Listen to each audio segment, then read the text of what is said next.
اللہ انسان کو پیدا کر کے موت کیوں دیتا ہے؟ حضرت موسیٰ علیہ السلام کا یہ واقعہ معروفت علیہ کا ایک اچھا سبق ہے، جس میں وہ اللہ تعالیٰ سے سوال کرتے ہیں کہ یا اللہ، تو انسانوں کو پیدا کر کے پھر انہیں موت کیوں دے دیتا ہے؟ اللہ رب العزت نے جواب میں انہیں کھیتی اگانے کا حکم دیا، اور جب فصل تیار ہو گئی تو حضرت موسیٰ علیہ السلام نے اس سے کاٹ کر دانے الگ کیے اور پھر بھوسا الگ کر لیا۔ تب اللہ تعالیٰ نے فرمایا کہ اے موسیٰ، تم نے محنت سے اگائی ہوئی فصل کو کیوں کاٹ دیا ہے؟ آپ نے عرض کیا کہ یا اللہ، دانے کام کے تھے اور بھوسا بیکار، اس لیے دانے سنبھال لیے اور فالتو چیزیں چھوڑ دیں۔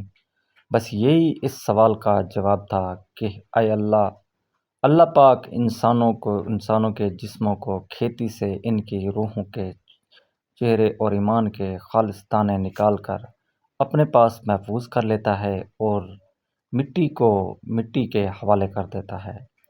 پوسٹ کو آگے شیئر کریں دوستو، چینل کو ضرور سبسکرائب کریں۔